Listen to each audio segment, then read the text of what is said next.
So I'm going to start by making a hand tide to pop into there. So keeping very eco-friendly, not using any Oasis. So literally just pop water into there.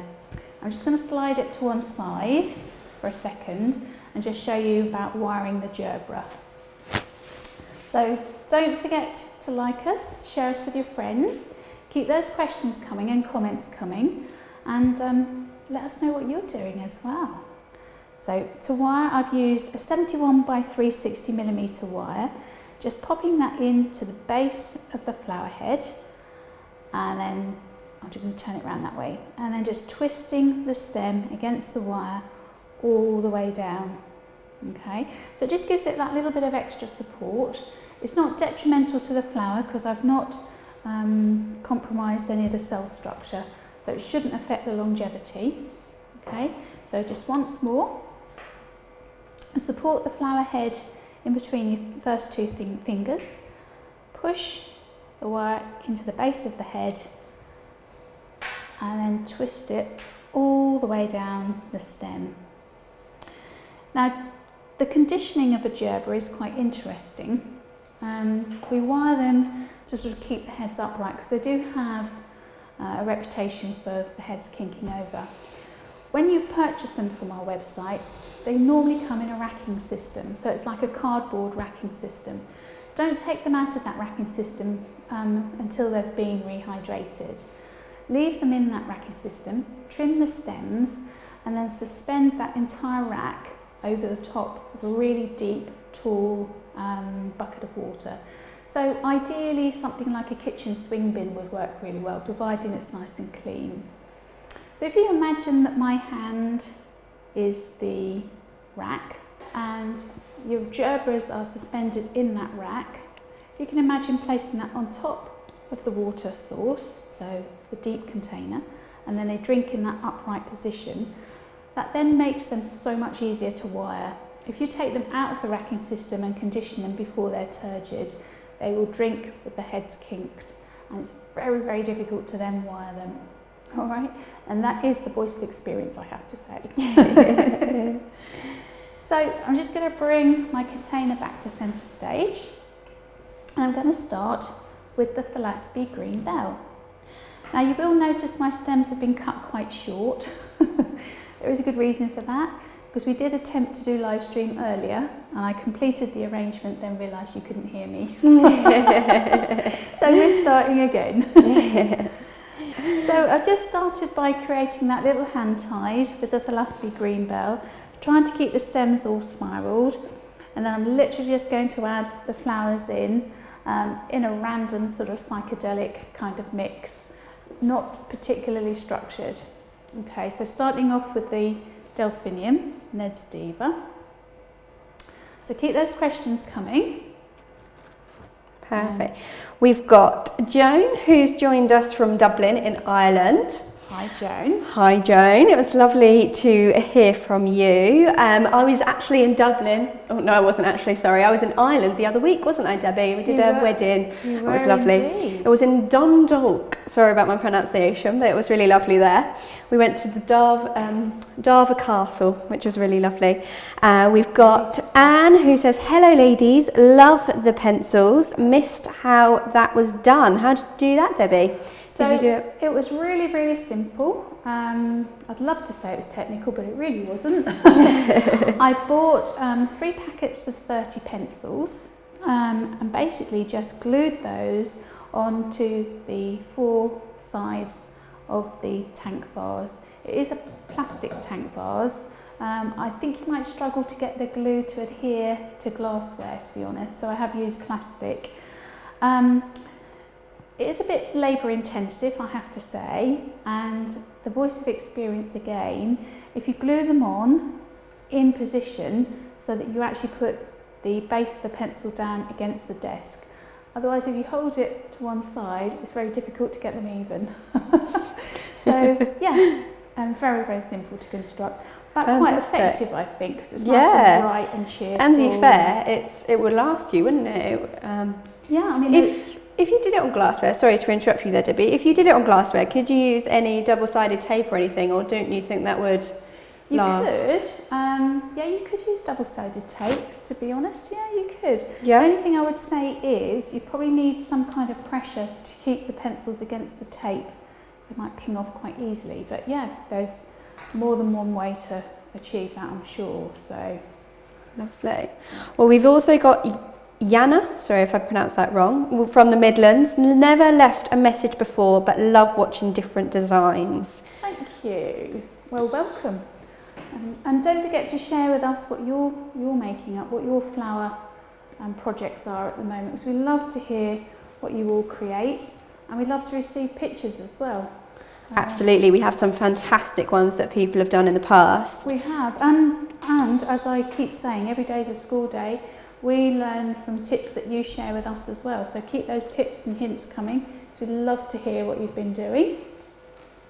We've also got Jennifer who says, hello, raining again here, but lovely colours to brighten our day. Oh. And then we've also got Joan who says, hello ladies, what a lovely idea. Thank you. Yeah, I think the rain is a bit of a common theme. It is, isn't it? The sunshine's gone. Hopefully it will come back. It's only August, so I know. it's welcoming in the winter, I suppose. No, don't say that yet. Oh, sorry. I'm thinking about Christmas. Really? You've got to in this industry. Yeah, no, that's very true. Thinking Very true. ahead. We'll be selling moss and Yeah, absolutely. and wreath rings before we know it. Okay, so just building up the flowers as we go, keeping that lovely kaleidoscope of colours. As I say, there's no actual structure to it, it's all just very loose. So adding those in. If you weren't to use, say, Thlaspi in this arrangement, would you use the green foliage or something to give you a frame or a base to the design? Absolutely you could, yeah. I mean, I like Thlaspi because it does actually work quite nicely as a frame. I'll illustrate what I mean there, because you can actually tuck some of the stems down or place some of the stems down and then tuck the flowers in and around. So if you're not very comfortable in creating a hand-tied, the Thlaspi does actually help you to construct, almost acts as a frame, so yeah. But foliage would work just as well. Pistache actually would be very good, because that's quite a, for want of a better word, it's quite a springy foliage, and you can separate that quite easily, different stems to each other, so that would work quite well also. Just removing, adding some more Craspedia here. Whoops, chink. And to be fair, you could relate this to any flowers, couldn't you? Oh yeah, you don't have to stick to the varieties that I've chosen. And any colours, really. Yeah, absolutely. Any bright colours would work really well. I mean, and if you wanted to do a particular colour theme, you could stick to certain coloured pencils if you wanted to. Absolutely, that's a fabulous idea. And then colour coordinate the flowers to match. So yeah, the options are endless. Might be a bit more time consuming with the packets. You probably have to buy hundreds of them. Unless of course you can buy the single colour pencils. I have to confess I've never tried that one. So just gradually building this arrangement up, as you can see. And bringing all the flowers and the colours in together. Need another gerbera there. And some more Craspedia. You can actually get dyed Craspedia now in various colours as well, so that's quite funky. What I would just warn about though is dyed flowers, you do get a little bit of colour transference sometimes, don't you, Laura? Yep. So just bear that in mind if you're using dyed items for a bridal bouquet. It's quite a good idea maybe just to wear some gloves or something to yeah, when you're making stop anything. Yeah, but also if you're using it for bridal bouquet, then obviously you don't want to have any colour transference onto a glorious white wedding gown. So that's very true. Probably best to avoid that, I would suggest, or at least be a little bit aware of the fact that you might get that colour transference. So, yep. Okay, so we're nearly there. Just tying off, or just adding the last few Clarence roses. One thing to be aware of as well is when we were conditioning the roses, for instance, they are, I think they were 50 centimetre and they were quite thorny. So one thing to be aware of is make sure you do have some thorn strippers. Good point. Absolutely. Yeah, just the thinner stems tend to be a bit more thorny, don't they? Yeah.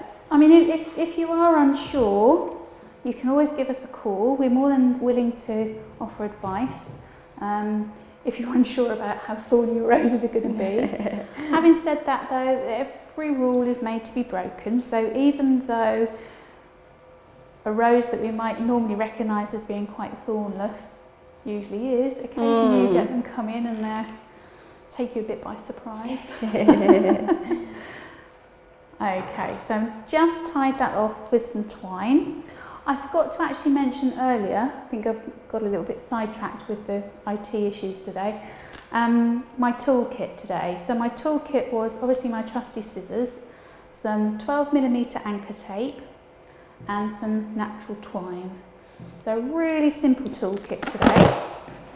Just cutting a small piece of the anchor tape. Very sticky, as you can see. And then just binding my tying point with that to neaten it up. And then I'm just going to cut that to fit the container. So excuse me while I just move slightly to the side and trim that down.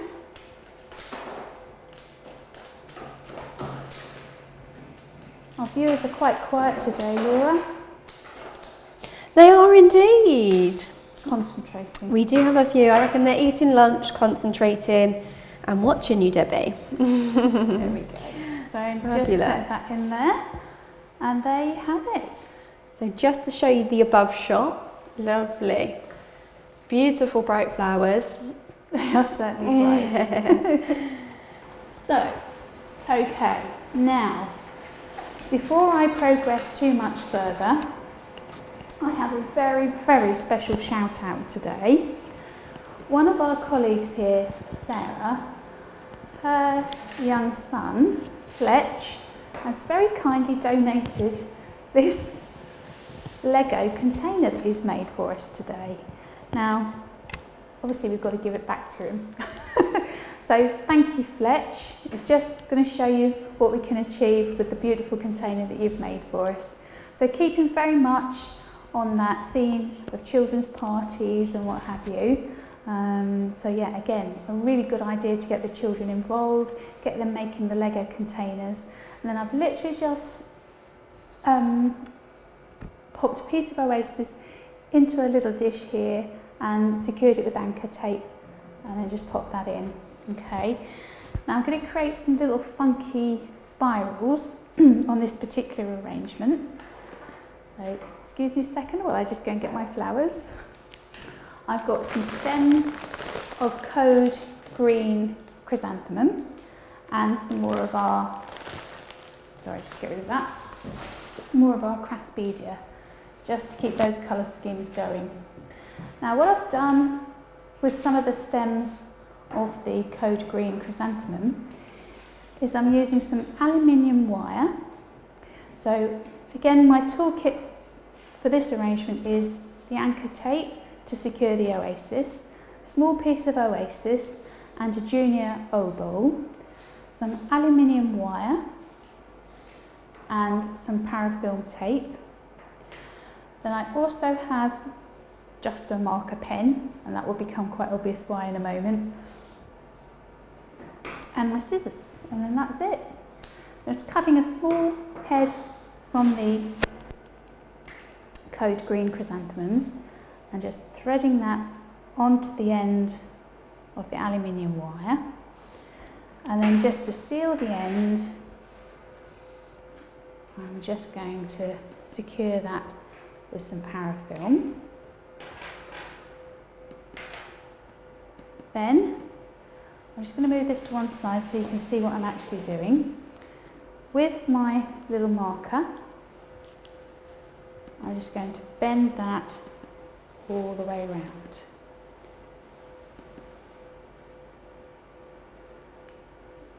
Okay, then slide that off. And whoops, I just pulled that off. I can't believe I just did that. I'm being a bit keen there. Let's fix that back on again. And there we have our little spring. So just a funky idea, another idea on how to use the chrysanthemum heads. So slide my container back in, and then we're going to start by using some small pieces of Thlaspi green bell. So cutting those very short.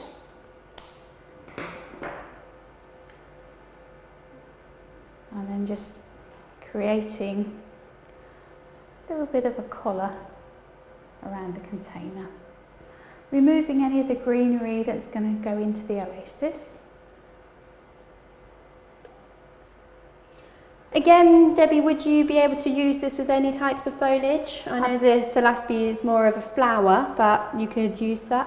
Yeah, absolutely. You could use, well, any foliage would work quite well, really. I've actually got some dyed eucalyptus cinerea that I was going to use just to tuck in with in a moment. So I'll show you how that works. But yeah, there's no reason why you couldn't use any kind of foliage, to be fair. I'm using the Thlaspi green bell simply because it's so delicate and light. And because you love it, Debs. Yeah, there could be something to do with it. Yes, our viewers have probably started to notice a bit of a theme in the flower choices that I make. Although actually, I don't think I ordered these ones, so that was myself, to be fair. Yeah. Oh yeah, I must admit, it's always easier to work with flowers that you like working with. So that is true, to be fair. Right. So just as I said, making a little collar of the Thlaspi all the way around the outside of the container.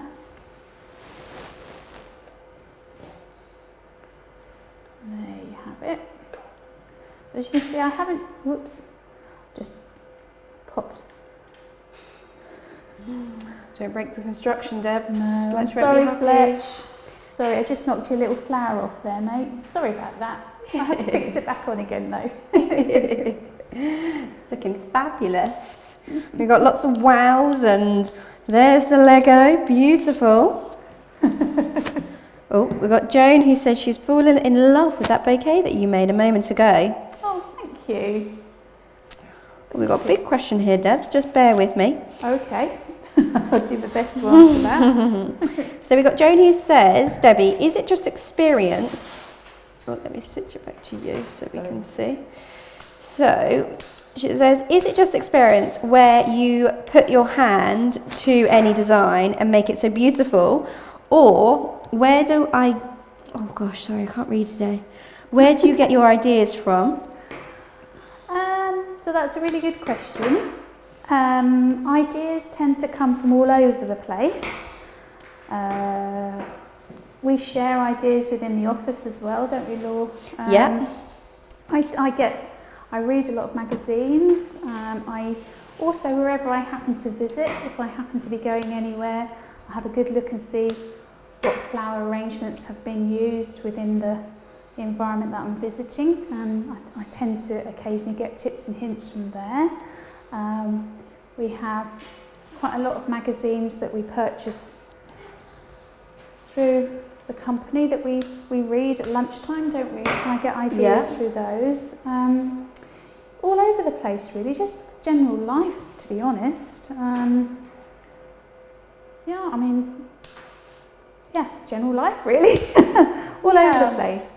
You've got there's so many sources now, isn't there? Like Pinterest. Absolutely. It's mainly online, really. Other florists that are created, just everywhere. Yeah, we share ideas with other florists, and as I say, every day is a school day. We're always learning from other people and what they suggest, and yeah, some of our suppliers as well, they often send literature through. We pick up inspiration from that as well. So yeah, you can pick up inspiration from all over the place, really. Yeah, so I can't take full credit from all of the designs, because occasionally I'll get pictures sent to me from the rest of my team, and they'll say, what about doing this one? So yeah, they come from all over the place. Not sure if I answered that adequately or not really, but I suppose it's an element of two there. So it's your experience being a florist, and it's also gaining experience from other florists. And this is, to be fair, kind of what you said from that comment, Joan. This is why we do the lives, to share with everyone else watching, and also to gain experience from you guys. So it's such a good platform for us to work on. Definitely. And yeah, quite often we'll get an idea which we'll then adapt ourselves. So, you know, you obviously don't want to copy somebody else's idea, but you can pick up tips and hints from somebody else and then adapt them to a design that you create. And I guess, going back to what you were saying, that does actually come from experience, knowing what you can do and what you can create with certain plant material and varieties. Absolutely. So you've got a question from Laura. Sorry to interrupt you there, Debs. So you've got a question from Laura saying, what is the red leaf that you're using? Is it a dyed eucalyptus, and how did we do that? It is a dyed eucalyptus, and we cannot take credit for that. You can actually purchase it from our website, pre-dyed.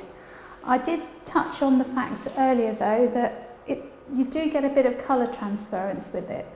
So just be a little bit aware of that. Depending on what you're using it for, excuse me, sorry, you obviously don't want to mark a beautiful white tablecloth or a nice bridal dress or something like that. So just bear in mind that actually it's not colour fast, but it does look amazing. It does, beautiful, and it's available in so many different colours. It's really beautiful, say in the winter time, because you can get some lovely metallic golds and silvers, and you can even get some, say, like rose golds and coppers that work really nice in design. So it's well worth having a look at the dyed section. Even for, say, like we were saying about the Craspedia earlier, there's lots of different products available that are dyed, but I have to say they're not done by ourselves. They are done by a company that specifically work in that industry. We've got a Jill watching, Debs. She said, can't believe I'm actually watching the lovely Debbie live. Well, thank you. Celebrity. She says, hello, watching from East Sussex. So really lovely to hear from you, Jill. Hi, Jill. Well, thank you for your very kind words. Well, thank God we're here. Yeah. To be fair, we've had a few technical issues this morning, so I do apologise about that. But we are here. That's the main thing. It wasn't looking overly hopeful a couple of hours ago, was it? No, we are more inclined toward flowers than technology, if I'm honest. But we do try. You do amazingly well, I have to say. I struggled to switch the computer on, so... We'll leave you with the flowers then, Debs. Yeah, definitely. Won't get you involved in the technical side. No, best you don't. Fantastic. We've got a good audience at the moment. I reckon that everyone's eating lunch. Well, it's around that time, isn't it? So it's a good time today. Yeah, absolutely. Or perhaps we've got a little bit of the sympathy vote. Yeah, maybe. So I've added some Craspedia and I've added the code, spray chrysanthemum, to the arrangement, creating almost like a pin cushion effect, really, as you can see. Yeah. So what is it that you actually used to create that, Debs? I didn't catch that at the beginning. sorry, so we just used some aluminium wire, which is available on our website in all sorts of colours. I've chosen this jade green simply to match the green base of the Lego that Fletcher's very kindly created for me. So that's why I've used that, but there are all sorts of colours available. And then I've just wired the bloom of the chrysanthemum onto the end and take that in with some parafilm. Then literally wound the wire around just a whiteboard marker and then stretched it out slightly to create a spring. It's fantastic. And there you have it. Right, let me just show you another a funky children's party style arrangement in Fletcher's created Lego. Thank you. I went dead then. You can tell we haven't had coffee or lunch yet. She's getting hungry, everyone. Right, let's finish off. Well, I hope you've enjoyed watching that. A little bit of fun, a little bit of frivolity today. Two very different arrangements, but all with the same kind of theme, purely created for children or fun, festival style activities. So I hope you've enjoyed it. Thank you so much for bearing with us today. I can only apologise for the technical issues that we experienced earlier. Hopefully from now on we shouldn't have any more, so we look forward to welcoming you back next week. And don't forget to comment, don't forget to share us with your friends and like us, and don't forget also to visit our YouTube channel. Make sure you subscribe and then you can stay updated with everything that we're creating and we're doing. So have a wonderful weekend. Thank you again for joining us. Stay safe and we'll see you next week. Bye for now.